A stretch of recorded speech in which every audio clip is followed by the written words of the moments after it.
Vous n'allez pas me faire une hiérarchie sur ce sujet aussi. C'est pas possible. Mais alors après, on va faire le rugby féminin. Mais arrêtez l'égalité. Bien sûr l'égalité, mais un peu de différence, si vous voulez. Ça ne me passionne pas. C'est pas comme ça que j'ai envie de voir des femmes. Mais pourquoi elles sont formidables? Mais tant mieux. Et je souhaite la victoire de l'équipe de France. Et ce sera très bien qu'elle gagne son premier match contre la Corée du Sud. Interviewer des participants. Vous avez déjà voté Marine Le Pen au premier tour ou vous venez de... Oui. D'accord, vous êtes... Depuis 10 ans. Écoutez, je suis une conseillère régionale de Marine Le Pen, donc... Vous avez voté? Oui. D'accord. S'il vous plaît, je vais vous demander de sortir. En fait, comme d'hab, la sécurité nous vire, regarde. Non, je la connais, votre carte de presse. C'est à lieu privé, je vous demande de sortir.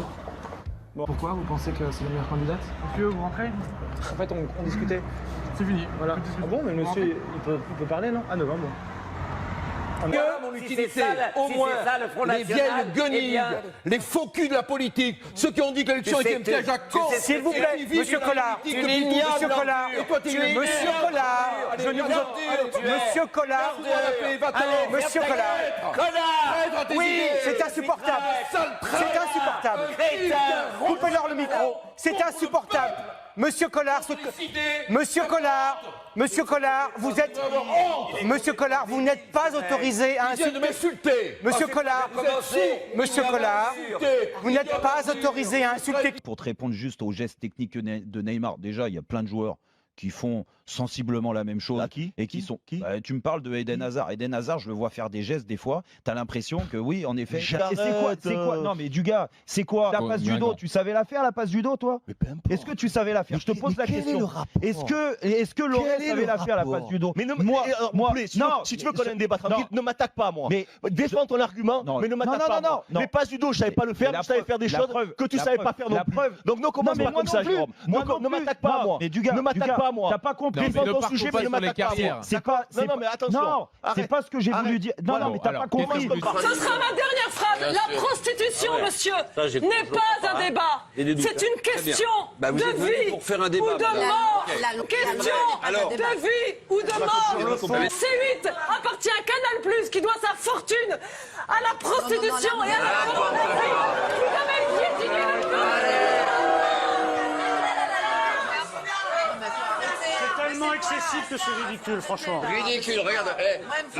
T'as pas compris parce que moi je te dis, j'allais finir. Tu m'as pas laissé finir, mais laisse pas finir. La passe judo, moi non plus, je savais pas la faire. Parce que la passe judo, 9 fois sur 10, j'allais te la foutre en Mais c'est du foot. Donc, la passe judo, c'est du foot. La passe judo, elle est utile. Ce que je veux dire, tous les gestes que fait Neymar, ils sont utiles.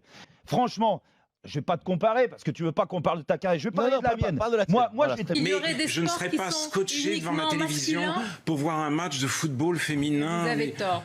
Donc non, c'est pas vrai que les traumatismes sont les mêmes. C'est pas vrai que les souffrances infligées au peuple sont les mêmes. Ce matin, l'écrivain Christine Angot s'est lancée samedi soir dans une hiérarchie entre les crimes contre l'humanité. Elle a expliqué que la Shoah n'est pas comparable à l'esclavage, que les traumatismes ne sont pas les mêmes, pour reprendre précisément ce qu'elle a dit.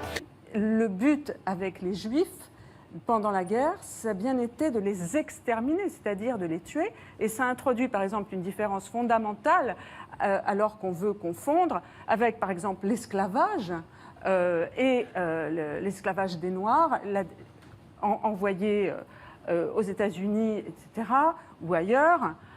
Où c'était exactement le contraire, c'est-à-dire l'idée c'était au contraire qu'ils soient en pleine forme, qu'ils soient en bonne santé, bien sûr, qu'ils soient en bonne santé pour pouvoir travailler les au maximum, vendre et pour qu'ils soient commercialisables. On a l'impression qu'ils sont entre eux, ils sont contents de se dire les choses, il y a des choses qui peuvent se dire en dehors de l'antenne et on a l'impression que de temps en temps ça fuite en direct. Juste qu'on lui rappelle à Christine Angot que pendant la traversée, il y a énormément de gens qui sont morts dans les cales et qu'on a jetés dans la mer pendant tout ce temps-là. Ces gens-là, ce sont les ennemis de la paix sociale, ce sont les ennemis de l'histoire, parce que cracher sur l'histoire, ça ne fait que diviser les gens. Ça propage la haine plutôt que de rapprocher les gens. Je vous dis, il y a cette concurrence, ce ressentiment qui sont absolument terribles. Il faut dire et répéter que l'esclavage, toutes les formes d'esclavage, l'esclavage en Afrique, qui était très répandu quand les Européens sont arrivés,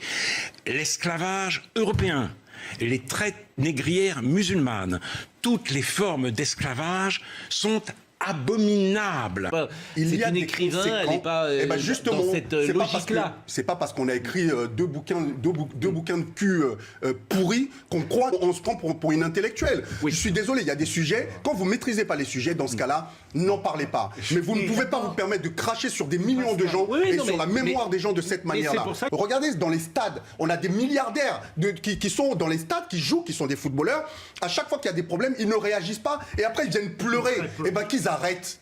À un moment, quand il y a des problèmes comme ça, on monte tous au créneau, qu'on soit blanc, jaune, rouge, vert, qu'on soit juif, musulman ou chrétien ou athée, on doit tous se lever comme un seul homme à chaque fois qu'il y a ce genre de choses. Les hommes politiques ne sont pas exposés au chômage qu'on peut dire vous faites quoi, vous? Moi, je suis avocat et je suis au RSA. Mais vous faites quoi, vous, pour les gens qui sont au chômage? Je me bats, je défends des gens gratuitement, des gilets jaunes qui sont en difficulté. Vous faites quoi? Oui, je défends des gilets jaunes gratuitement. Tous les jours. Tous les jours. Je ne gagne pas 250 millions d'euros en 5 ans pour faire cette émission. Je ne gagne pas 250 millions d'euros en 5 ans, espèce d'abruti. C'est le contrat que vous avez signé avec Bolloré. Espèce d'abruti, je ne gagne pas 250 millions d'euros. C'est pour produire des émissions. Allez, sors du plateau, tu dis des conneries. Non, mais t'es un abruti. Moi, je voudrais demander à Ali comment il se sent dans sa vie au quotidien en France. Vous vous sentez dans un territoire plus dangereux, plus menacé, plus exclu que les autres? Comment ça se passe la vie au quotidien? Personnellement, moi, je me sens bien. Je vais bien. Pardon? Vous parlez peut-être à un Français. Ma question n'était pas là. Vous êtes accusateur et soupçonneux, c'est impossible de dire. Calmez-vous, monsieur David. Non, mais je me cache, insinuer quoi? Qu'elle est raciste? Mais pas du tout. Poser cette question à un Français, c'est quand même particulier. Mais pourquoi non? Pas du tout. Vous posez une question à un Français de savoir s'il se sent bien dans son pays. Non, non, j'ai dit comment il se sentait dans sa ville et dans l'endroit où il vivait. Excusez-moi, cette question. Écoutez, alors maintenant, là, vous allez me laisser. Résumer ma pensée, c'est pas parce que vous vous maquillez, vous portez des pantalons en lambeaux et une robe que ça fait de vous un rebelle. Mais c'est son droit. Mais moi, je vous parle pas de votre chemise. Non, mais...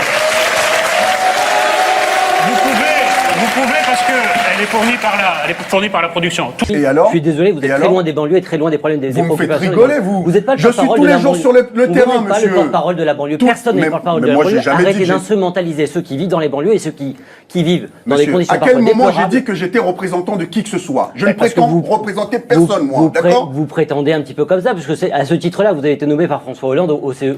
Mais vous rigolez, mais vous blaguez, monsieur. Ça, c'est un débat en même temps. Mais vous blaguez, monsieur. Mais s'autoproclament porte-parole des banlieues sont en réalité des pompiers pyromanes. Ce sont ceux qui entretiennent un communautarisme en France. Et c'est vous, ce qui vous importe, c'est le sort des autres, alors que moi, ce qui m'importe, c'est le sort du peuple français. Ça fait une grande différence. Ça, c'est vrai. On est d'accord? Je vous ai déjà dit... Moi, les deux m'importent. Non, c'est pas vrai.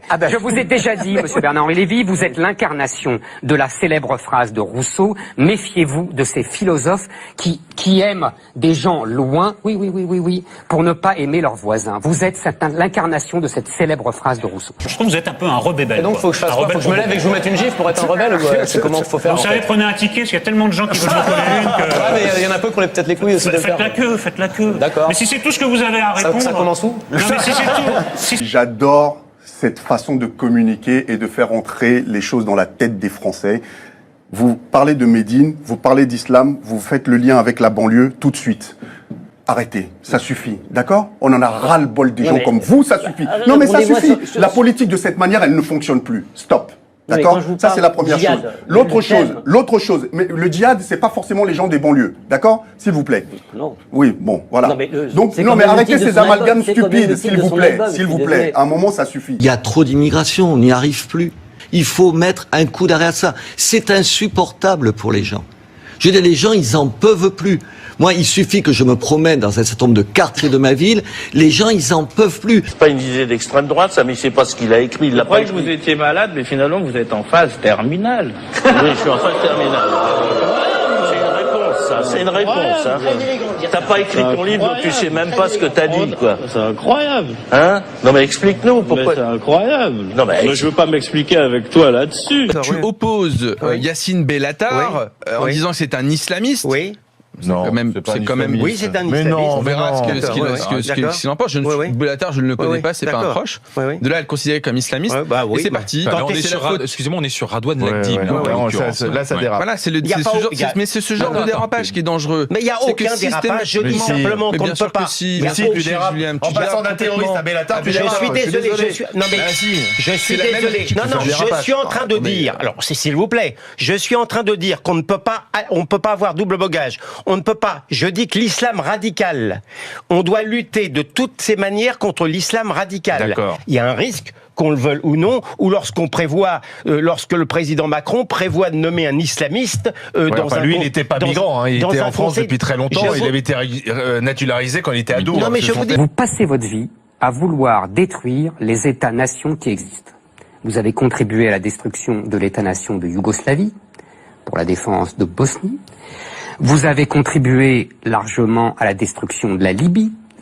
Vous avez approuvé, puis désapprouvé, mais enfin ça revient même à la destruction de l'Irak par les Américains. Maintenant, vous continuez et vous dites que effectivement il faut un Kurdistan, donc ça détruirait l'Irak, quoi que vous en disiez.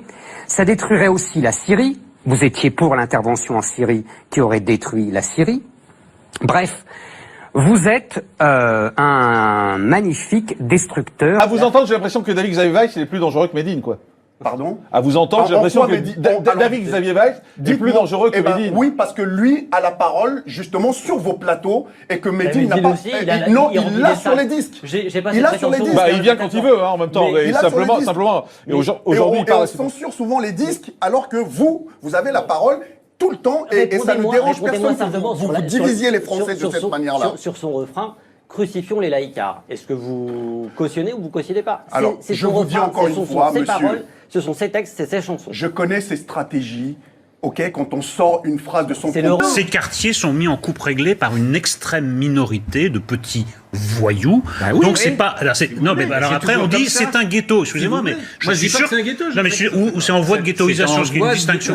Simplement, on assigne tout le monde à la même identité. Regardez les images, enfin tout de même. Regardez ce qui se passe à Nantes. Est-ce que vous voyez les images? Je les vois. Les bagnoles sont brûlées au nom de l'islam. Mais non, je ne dis pas ça. Mais je dis qu'il y a une. Mais non, ne mélange rien. Mais non, ne mélange rien. Les fractures identitaires.